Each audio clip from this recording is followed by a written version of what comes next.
नमस्कार. महाराष्ट्र योजना कॉर्नरमध्ये आपल्या सर्वांचे स्वागत आहे.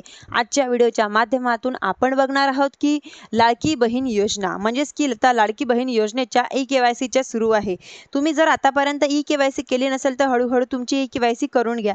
म्हणजेच की 2 महिन्याचा कालावधी यामध्ये लाडकी बहीण योजनेसाठी दिलेला आहे तुम्ही केवायसी करण्यासाठी. म्हणजेच की आता सप्टेंबर महिन्याचा हप्ता कधी येणार आहे? बरेच सारे प्रश्न मला असे विचारत आहे की कमेंट करून विचारत आहे की ताई सप्टेंबर महिन्याचा हप्ता हा कधी येणार आहे? म्हणजेच की आता केवायसी केल्यानंतर सप्टेंबर महिन्याचा हप्ता येणार आहे का? असे सुद्धा प्रश्न मला बरेच सारे जण विचारत आहे.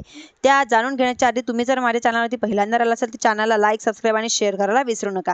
चला तर तुमचा जास्त वेळ न घेता आपल्या व्हिडिओला सुरुवात करूया. पहिला म्हणजेच की सप्टेंबर महिन्याचा हप्ता कधी जमा होईल लक्षात घ्या.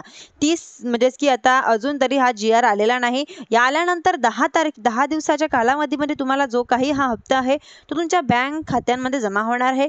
हा जी-आर आला की जी-आर आल्यानंतर माझ्या चॅनलच्या माध्यमातून मला कळेल व महिन्याच्या 8 ते 10 तारखेपर्यंत सगळ्या महिलांच्या खात्यांमध्ये जमा होणार आहे. ऑक्टोबर महिन्यात येतो आहे की ऑक्टोबर महिन्याच्या 10 तारखेपर्यंत हप्ता जमा होऊ शकतो. जी-आर आल्यानंतर आठवड्यामध्ये तुमच्या खात्यांमध्ये हा पैसे जमा होणार आहे. म्हणजेच की आता क्लिअर झालं आहे. आणि भरपूर जणांना असं वाटतं की केवायसी केल्यानंतरच हा हप्ता जमा होणार आहे. परंतु केवायसी केल्यानंतर सप्टेंबर महिन्याचा हप्ता जमा होणार आहे का? असं भरपूर जणांना वाटत आहे. परंतु या केवायसी करण्यासाठी घाई करू नका. 2 महिन्याचा कालावधी आहे. तुम्ही आरामात करू शकता. केवायसी केलेली असेल व तुम्ही केलेली नसेल तरी सुद्धा हा सप्टेंबर महिन्याचा हप्ता तुमच्या खात्यांवरती येणार आहे. म्हणजेच की डीबीटी लिंक बँक खात्यांवरती तुमचा हा येणार आहे.